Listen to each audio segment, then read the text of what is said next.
Merhabalar, kanalıma ve videoma hoş geldiniz sevgili hanımlar. Bu sefer sizlerle beraber bu ekranda gördüğünüz yeleği çalışacağız. İpinizi, şişinizi alın. Hemen gelin beraber çalışalım. Niye öyle diyorum? Yeleğimiz çok kolay. Örgüye yeni başlayan arkadaşlarımız gayet rahatlıkla örecek. Modelimiz çok kolay. Bir ters bir düz ilmek almasını biliyorsak bu yeleği rahatlıkla öreriz. Yeleğime kullandığım malzemeleri hemen sizlere şöyle belirteyim. 100 gramı 240 metrelik ipten 1,5 ip gitti. İpim Kartopu Aksoft. Üzerinde kağıdı olmadığı için renk numarasını veremeyeceğim. Siz istediğiniz marka, istediğiniz renk kullanabilirsiniz. Kullandığım misinalı şişimde 3,75. Sizin elinizde böyle ara numarası olan şiş yoksa, eliniz rahatsa 3,5 numara, eliniz çok sıkıysa 4,5 numarayla 100 gram 240 metrelik iple böyle bir yelek örebilirsiniz. Şöyle şişim ipimi kenara alıyorum. Yeleğimizin tam görüntüsüne bakalım. 5 adet de düğme diktim. Yeleğimiz için. Yalnız 100 gramı 250 metrelik bir iple örerseniz, 3 numara bir şişle örerseniz, benim video içerisinde verdiğim ilmek sayılarından ve sıra sayılarında aynı sayıda daha küçük bir yelek elde edersiniz.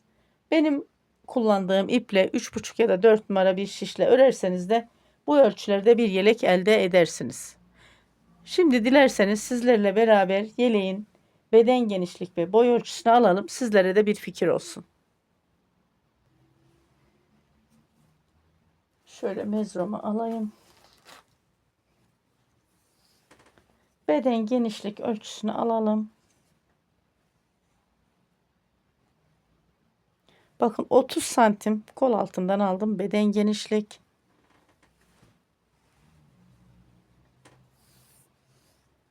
Boyu enseden ölçüyorum. 39 santim, bak enseden etek ucu 39 santim, omuzdan 40 santim. Net ölçümüz enseden etek ucu. Yeleğimizin genişliği 30 santim, boyu 39 santim. Yeleğim 2 yaş için uygun bir yelek oldu. Tabii 2 yaşından 3 yaşına kadar bir çocuk bu yeleği giyer arkadaşlar. Ön yüzü bu şekilde. Bakın yeleğimin arka tarafı da bu. Tamamen model ama söylediğim gibi bir ters bir düz ilmek atmasını biliyorsak arkadaşlar yeleğimizi çok kolay öreriz. Haydi şimdi Bismillahirrahmanirrahim diyelim. Yeleğimizi çalışmaya başlayalım.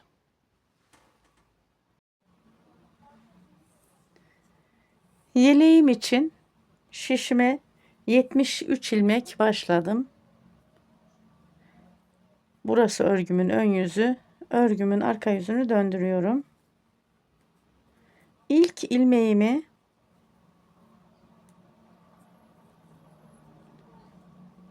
ilk sıra olduğu için örüyorum ters olarak ve örgümün arka yüzünden tüm ilmeklerimi ters örüyorum ilk sırada.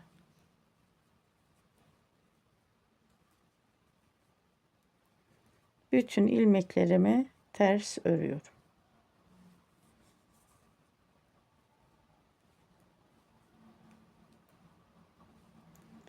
Sıra sonuna kadar örgümün arka yüzünden tüm ilmeklerimi ters örüp geliyorum. İlmeklerimi ters örerek sıra sonuna geldim.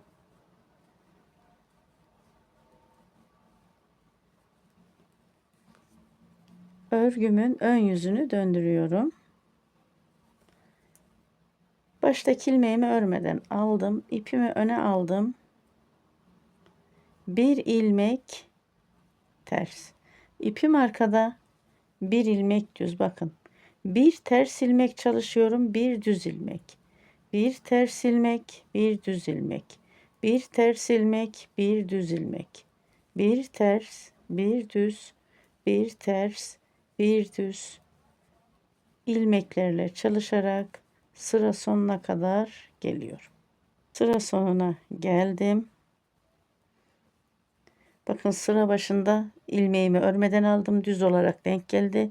Ters ilmekle başladım ve sıra sonunda da Ters ilmeği ördüm. Son ilmeğimi düz örüyorum. Tekli başlama sebebim budur işte. İlmekleri. Bakın baştaki ilmeğimi örmeden aldım. İpimi öne aldım. Örgümün arka yüzünden tüm ilmeklerimi ters örüyorum. Ön yüzünden bir düz bir ters ördüm ya. Şimdi arka yüzünden bütün ilmeklerim ters. Sıra sonuna kadar ters ilmeklerle örgümü ilerletip geliyorum. Sıra sonuna geldim. Örgümün arka yüzünden tüm ilmeklerimi ters örerek ve örgümün ön yüzünü döndürüyorum. Baştaki ilmeğimi örmeden aldım. Bu sırada ters ilmeğimi ters, düz ilmeğimi düz. İkinci ilmeğimi ters örüyorum. Bakın düz ilmeğim düz. Ters ilmeğim haroşa gibi görünüyor. Çünkü haroşa şeklinde örüldü. Ters. Düz ilmeğimi düz, ters ilmeğimi ters örerek sıra sonuna kadar geliyorum ve daha sonra örgümün arka yüzünü döndürüyorum. Örgümün arka yüzünden de tüm ilmeklerimi ters örüp geliyorum. Örgümün ön yüzünden sıramı tamamladım. Daha sonra arka yüzünden de tüm ilmeklerimi ters ördüm geldim. Bu sıra örgümün ön yüzünden ters ilmeklerle çalışacağım. Haroşa ilmek oluşturacağım. Baştaki ilmeğimi örmeden aldım. İpimi öne aldım. Ve sıra başından sıra sonuna kadar ters ilmeklerle bir diş haroşa oluşturuyorum.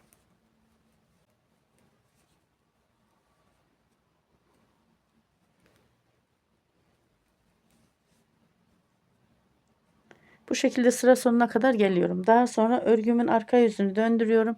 Örgümün arka yüzünden de tüm ilmekleri ters örerek bir sırada arka yüzünden haroşa oluşturup geliyorum. Sıra sonuna geldim. Ters ilmeklerle örgümün ön yüzünü döndürüyorum.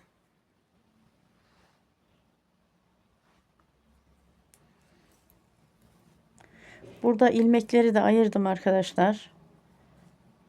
14 ilmek bir yaka, 1 ilmek reglan ayrım ilmeğim, 9 ilmek kol, 1 ilmek reglan artırım ilmeğim, 23 ilmek yeleğimin arka sırt bölümü, 1 ilmek reglan artırım ilmeğim, tekrar 9 ilmek kol, 1 ilmek reglan artırım ilmeğim ve 14 ilmek diğer ön yaka. Baştaki ilmeğimi örmeden aldım, ipimi öne aldım. Örgümün ön yüzünden de yine bir sıra haroşa çalışacağım. İlmek sayılarımı ayırdım ki kafanız karışmasın diye arkadaşlar. Ayrışlarımı çıkarmıyorum.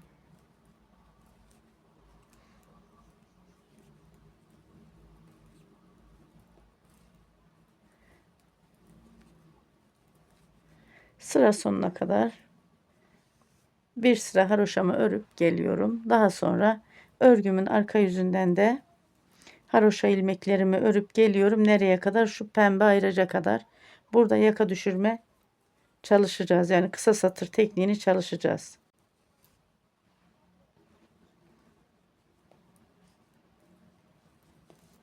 Örgümün ön yüzünden bir diş haroşa daha oluşturdum. Arka yüzünden de haroşa ördüm. Geldim ters ilmeklerle ve pembe ayraca geldim.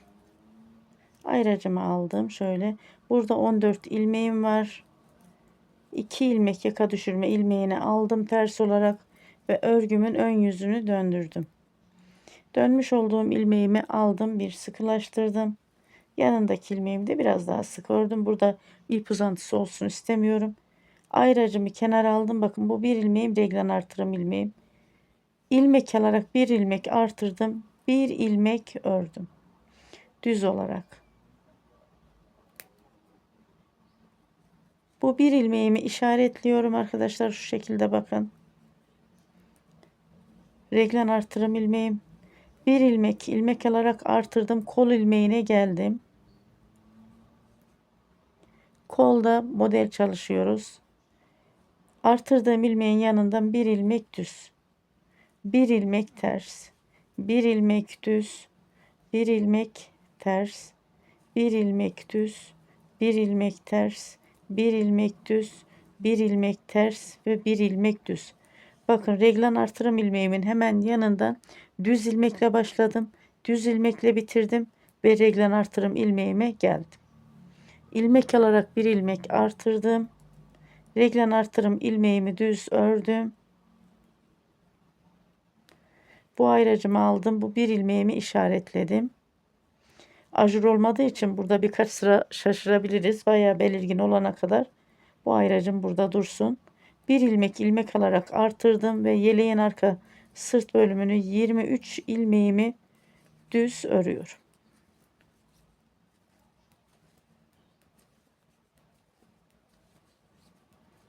Tabi burayı biraz hızlı geçiyorum.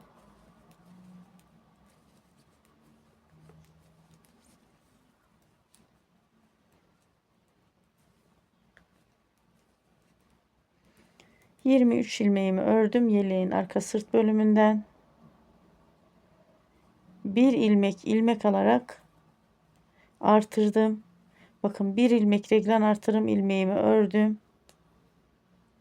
Ve burayı yine işaretledim. Bu ayracımı da kenara aldım. Bir ilmek alarak artırdım. Bir ilmek düz kol ilmeğine geldim. Bir ilmek ters, bir ilmek düz, bir ilmek ters, bir ilmek düz, bir ilmek ters, bir ilmek düz, bir ilmek ters ve bir ilmek düz.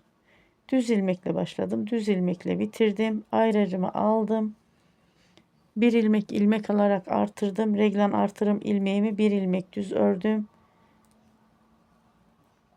Ve bu ayracımı da işaretliyorum buraya. Bir ilmek alarak artırdım. Burada 14 ilmeğim var. 2 ilmek yaka düşürme ilmeğime ördüm. Kaldı 12 ilmeğim. Ve örgümün arka tarafını döndürüyorum. Dönmüş olduğum ilmeğimi bakın örmeden aldım. Bir sıkılaştırdım. Daha sonra gördüğüm tüm ilmeklerimi ters örüyorum. Bakın bu artırdığım ilmeğim. Reglen artırım ilmeğim. Artırdığım ilmeğim.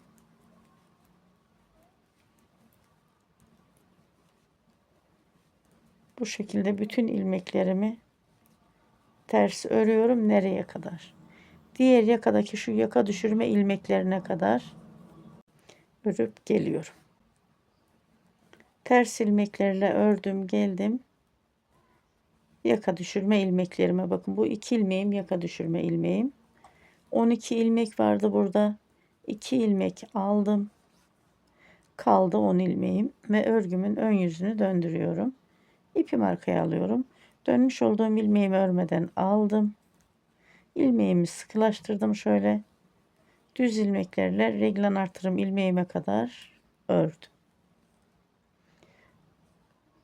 Şurada ipin katını aldım. Hemen düzelteyim. Reglan artırım ilmeğime geldim. Bir ilmek alarak artırdım. Bir ilmek reglan artırım ilmeğim. Bir ilmek alarak artırdım. Örgünün arka yüzünden tüm ilmeklerimi ters ördüm ya. Şimdi örgümün ön yüzündeyim. Buraya kadar şu lastikteki işlemi yaptık. Şimdi artırdığım ilmeğin yanındaki ilmeğimi düz ördüm. Bakın bu düz ilmeğimi ters ördüm. Aradaki ters ilmeğim yani haroşa gibi olan ilmeğim düz. Bakın burası düz ilmeğim ters. Haroşa olan ilmeğim düz. Yine bu şekilde bir ters, bir düz, bir ters, bir düz, bir ters ve bu ilmeğim düz. Bakın artırmış olduğum ilmeğim bu. Sonra ilmek alarak ilmeğimi artırdım. Reglan artırım ilmeğimi düz ördüm. İlmek alarak ilmeğimi artırdım. Yeleğimin arka sırt bölümünü düz örüyorum.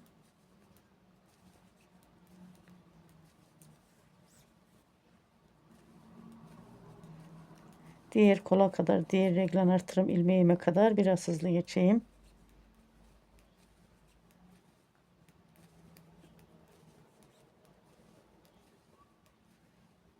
Ve reglan artırım ilmeğime geldim. Bakın burada işaretledim. Bir ilmek ilmek alarak artırdım. Bir ilmek reglan artırım ilmeğim düz. Bir ilmek ilmek alarak artırdım. Yanındaki ilmeğim düz. Sonra bakın düz ilmeğim ters. Aradaki bu haroşa ilmeğim düz. Düz ilmeğim ters. Ters ilmeğim düz. İlmeklerimiz bu sefer yer değişiyor. Ters ve düz olarak. Yalnız artırdığım ilmeğin yanında düz ilmekle başladım ve sonra düz ilmekle bitireceğiz. Orayı şaşırmazsak modelimiz gayet kolay. Bakın düz ilmekle bitirdim. Reglen artırım ilmeğime geldim. Bir ilmek ilmek alarak artırdım. Bir ilmek reglen artırım ilmeğim düz. Bir ilmek ilmek alarak artırdım. Sonra yaka ilmeklerimi düz örüyorum. Bakın kısa satır ilmeğimi. Burada 3, 6, 9, 12 ilmeğim var. 2 ilmek düz ördüm. Kaldı 10 ilmeğim. Ve örgümün arka yüzünü döndürüyorum. Dönmüş olduğum ilmeğimi örmeden aldım. Sonra tüm ilmeklerimi ters örüyorum. Sıra sonuna kadar.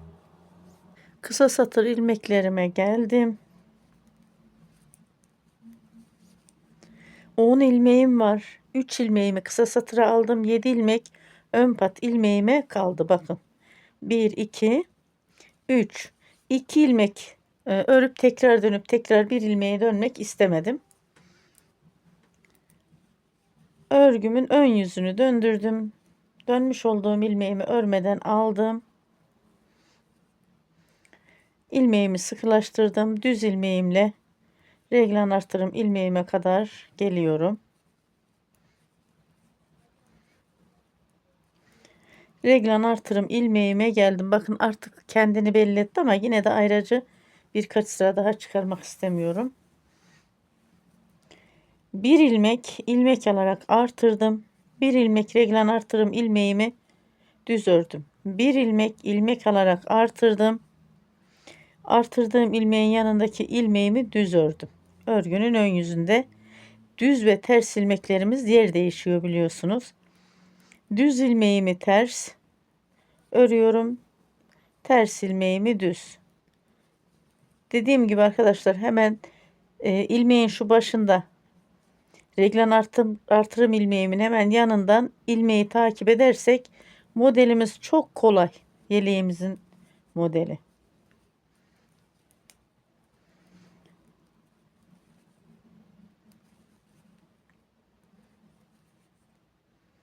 Bakın düz ilmek. Bir ters bir düz bir ters bir düz çalıştım. Düz ilmek yine reglan artırım ilmeğime geldi. Bir ilmek ilmek alarak artırdım. Reglan artırım ilmeğimi düz ördüm. Bir ilmek ilmek alarak artırdım. Daha sonra yeleğin arka sırt bölümünü düz ilmeklerle örüyorum.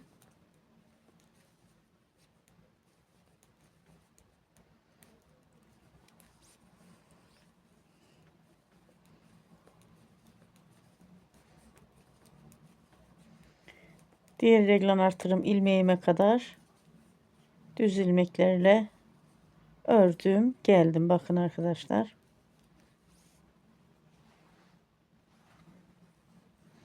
Bariz artık kendini belli ediyor reglan artırım ilmeğim. İlmek alarak bir ilmek artırdım. Bir ilmek reglan artırım ilmeğimi düz ördüm. İlmek alarak artırdım. Hemen yanındaki ilmeğim düz. Bakın düz ilmeğim ters. Buradaki haroşa görünen ilmeğim düz. Düz ilmeğim ters.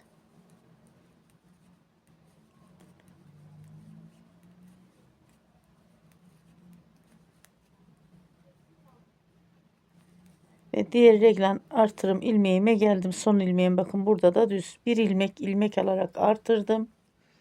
Bir ilmek reglan artırım ilmeğimi düz ördüm. Bir ilmek ilmek alarak artırdım ve yaka ilmeklerimi kısa satır ilmeğime kadar düz örüyorum. Kısa satır ilmeğime geldim. 10 ilmeğim var. Burada da 3 ilmeğimi kısa satıra aldım. Örgümün arka yüzünü döndürüyorum. Dönmüş olduğum ilmeğimi örmeden aldım. İlmeğimi bir sıkılaştırdım. Örgümün arka yüzünde tüm ilmeklerimi ters örüyorum. Diğer yakadaki şu 7 ilmek ön pat ilmeğime kadar orada ilik yeri açacağız arkadaşlar. Ters ilmeklerle örerek örgümün arka yüzünden 7 ilmek ön pat ilmeğime geldim. Bakın 3, 6, 7. Burada sayıyorum. 1, 2, 3 ilmek haroşamı ördüm. 1 doladım, artırdım. 2 ilmeğin içerisinden bir ters ilmek aldım haroşa olarak. Diğer 2 ilmeğimi de ördüm. Ve örgümün ön yüzünü döndürüyorum. Yaka düşürme ilmeklerimiz bitti artık arkadaşlar. İlk ilik yerimizi de açtık. Baştaki ilmeğimi örmeden aldım. İpimi öne aldım. Baştaki ilmeğimle beraber 7 ilmek ön pat ilmeğimi haroşa ördüm. Daha sonra düz ilmeklerle reglan artırım ilmeğime kadar devam ediyorum.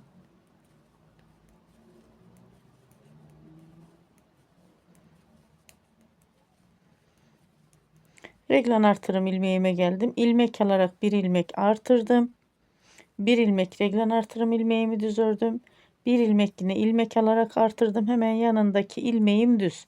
Bakın bu ilmeği takip edersek diğer ilmeklerimizi hiçbir şekilde şaşırmayız. Düz ilmeğimden sonra ters. Bir ters, bir düz, bir ters, bir düz, bir ters, bir düz. Bakın ilmeklerim bu şekilde gidiyor kolda. Bir ters, bir düz, bir ters, bir düz, bir ters, bir düz, bir ters. İlmeğimi aldım ve son ilmeğim düz. Bakın reglan artırım ilmeğime geldiğimde.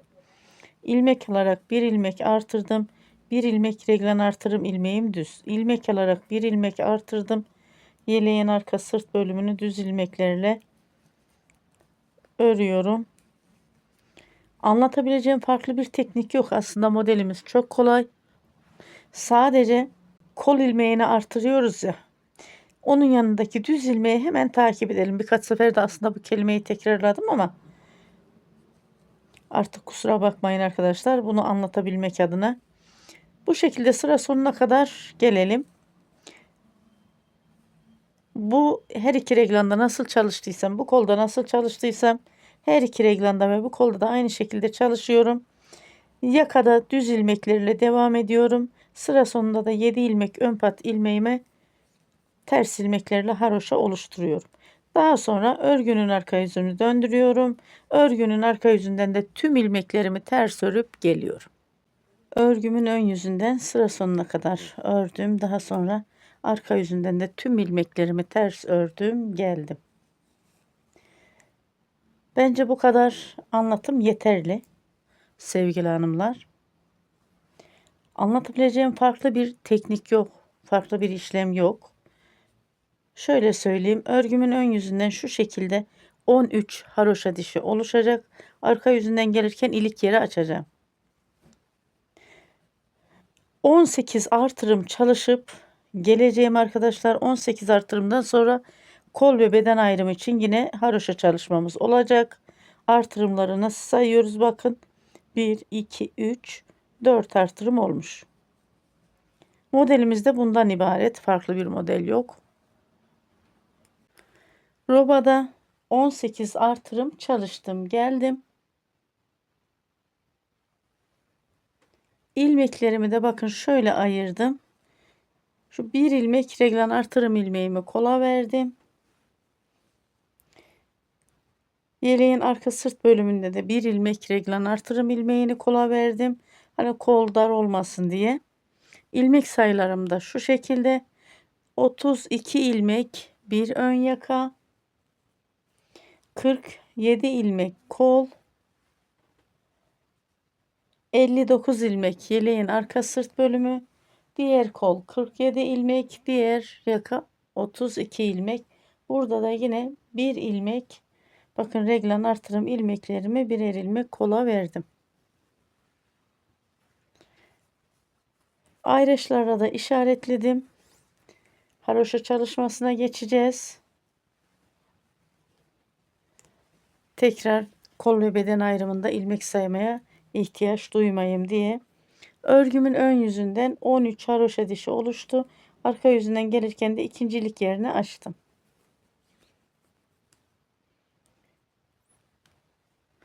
Baştaki ilmeğimi örmeden aldım. İpimi öne aldım. 7 ilmek ön pat haroşa ilmeğimle beraber sıra başından sıra sonuna kadar tüm ilmeklerimi ters örüyorum. Bakın bu şekilde arkadaşlar. Sıra sonuna kadar örgümü ilerletip geliyorum. Sıra sonuna geldim. Örgümün ön yüzünden bir diş haroşa oluşturdum. Örgümün arka yüzünü döndürüyorum. Örgümün arka yüzünden sıra başından sıra sonuna kadar tüm ilmeklerimi ters örerek bir diş haroşa oluşturacağım.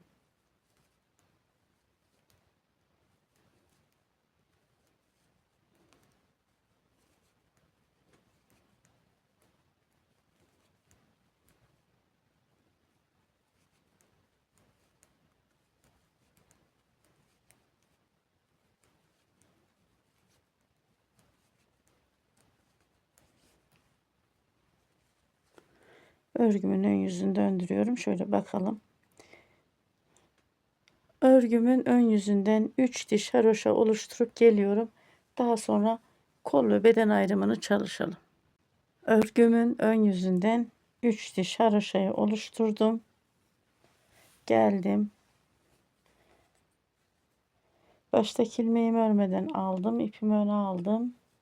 7 ilmek ön pat ilmeğimi haroşa örüyorum. 3, 6, 7. Daha sonra düz ilmeklerle devam ediyorum. Pembe ayraca kadar, kol ilmeklerine kadar.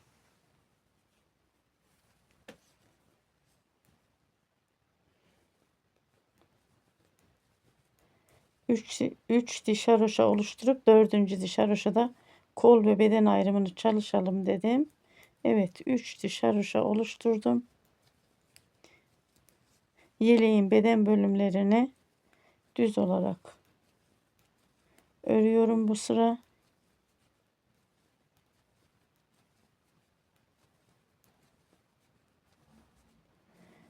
Pembe ayraca geldim.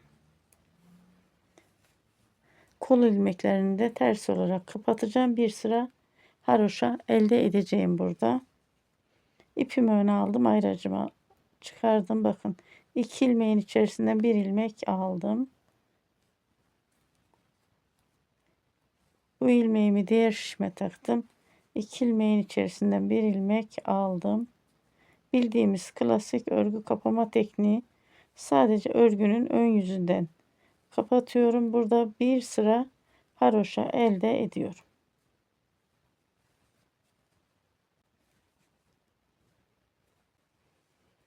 Bakın 4. diş haroşayı kolda bu şekilde elde ediyorum. Mor ayraca kadar kol ilmeklerini kapatıp geliyorum. Kol ilmeklerimi kapattım. Mor ayraca geldim. Ayracımı kenara aldım. Bu bir ilmeğim kola ait.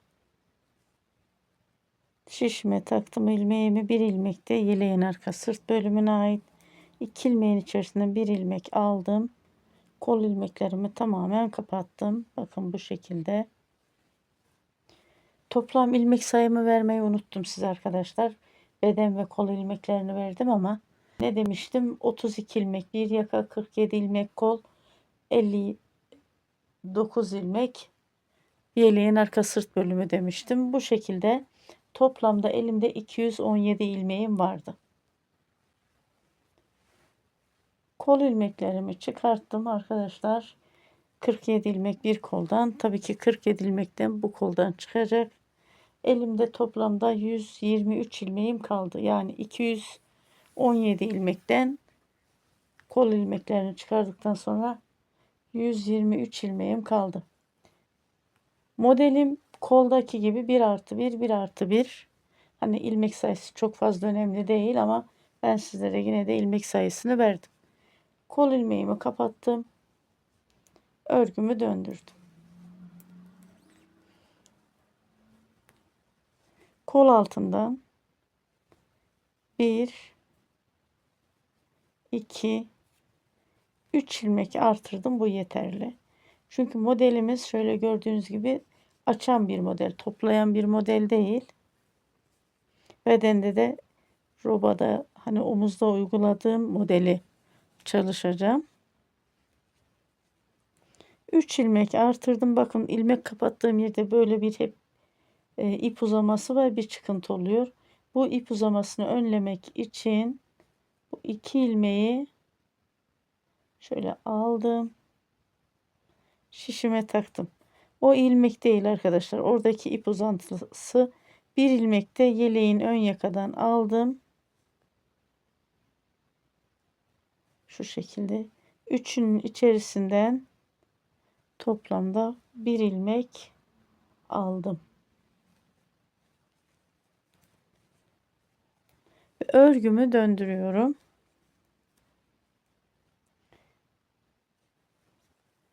Bu ilmeğimi örmeden aldım. Şöyle ilmeğimi bir sıkılaştırdım. Kol altındaki ilmeklerimi ters ilmekle örüyorum ki kol altı tok dursun diye. 3 ilmeğimi ters ilmekle ördüm ve daha sonra yeleğin arka bedenini yani sırt bölümünü düz ilmeklerle devam ediyorum.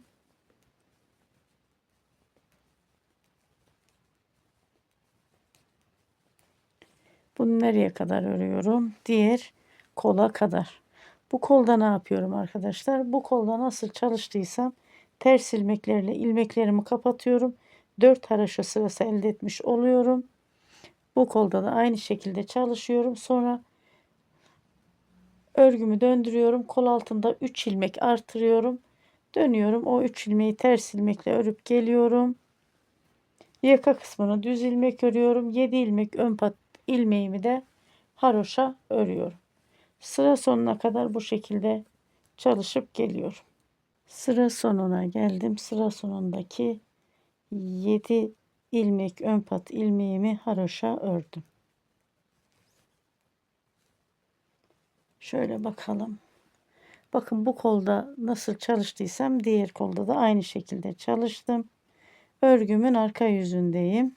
Örgümün arka yüzünden sıra başından sıra sonuna kadar tüm ilmeklerimi ters örüyorum. 7 ilmek ön pat ilmeklerimi de ters ördüğüm için arkadaşlar bana büyük bir kolaylık sağlıyor bu. Sıra sonuna kadar örgümü ilerletip geliyorum. Örgünün arka yüzünden ters ilmeklerle ördüm geldim. Kolda çalıştığım modeli bedende de çalışacağım arkadaşlar. Video içerisinde de belirttiğim gibi kolay bir model. Baştaki ilmeğimi örmeden aldım. İpimi öne aldım. 7 ilmek ön pat ilmeğimi haroşa ördüm.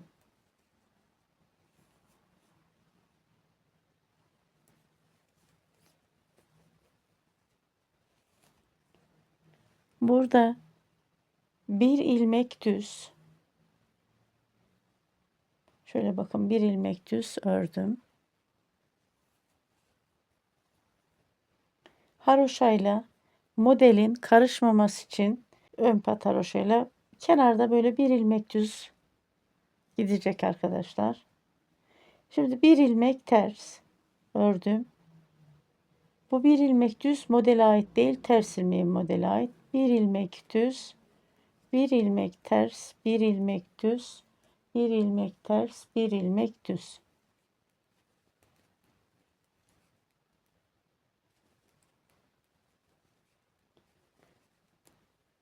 Kol ilmeklerini çıkardıktan sonra toplamda 123 ilmeğim kalmıştı biliyorsunuz.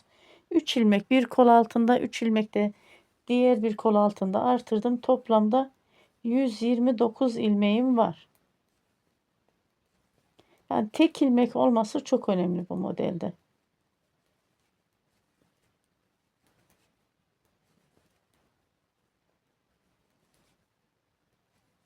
Bu şekilde devam edelim. Nereye kadar? Hemen şöyle.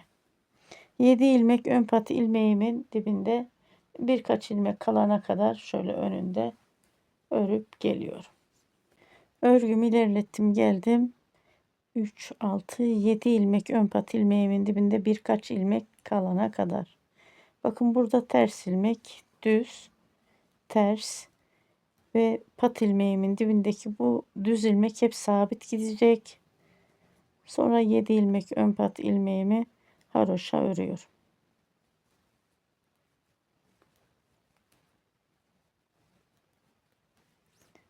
Sıra başında şöyle bakalım. Düz ilmeğin dibinde ters ilmekle başladım. Sıra sonunda da bakın ters ilmekle bitirdim. Düz ilmek ve haroşa. Örgümün arka yüzünü döndürüyorum. Baştaki ilmeği örmeden alıyorum. İpimi öne alıyorum. 7 ilmek ön pat ilmeklerimle beraber sıra başından sıra sonuna kadar tüm ilmeklerimi ters örüyorum. Modeli robada nasıl çalıştıysak burada da aynı şekilde çalışacağız. Sıra sonuna kadar örgümü ilerletip geliyorum. Örgümün arka yüzünden ters ilmeklerle ördüm. Sıra sonuna geldim. Ve örgümün ön yüzünü döndürüyorum.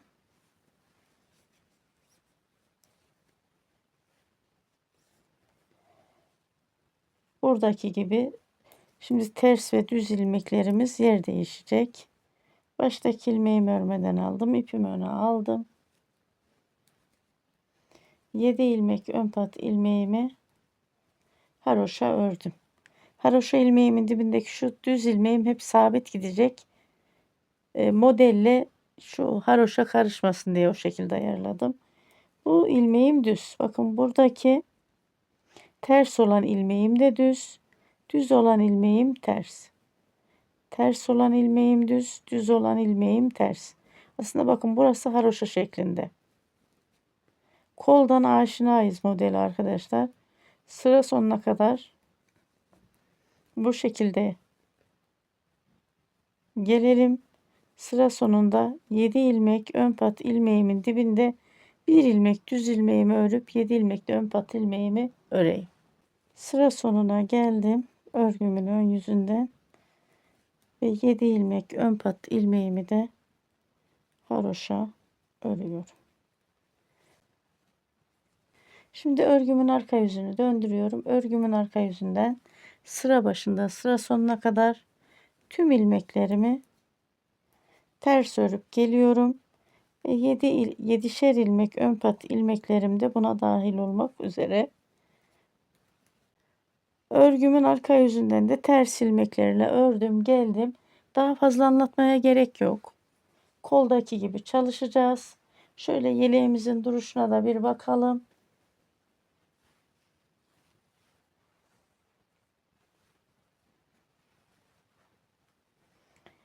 Ben yeleği bitirip geleyim arkadaşlar. Yeleği bitireyim. Düğmelerini de dikeyim.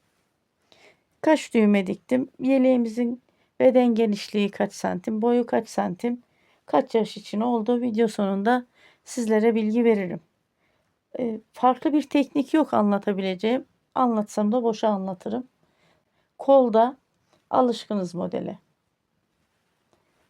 Ben şimdi yeleği bitirip geliyorum. Yeleğimi bitirdim. Düğmelerimi diktim, geldim. Şöyle bakın. Koldaki modeli bedene çalıştım.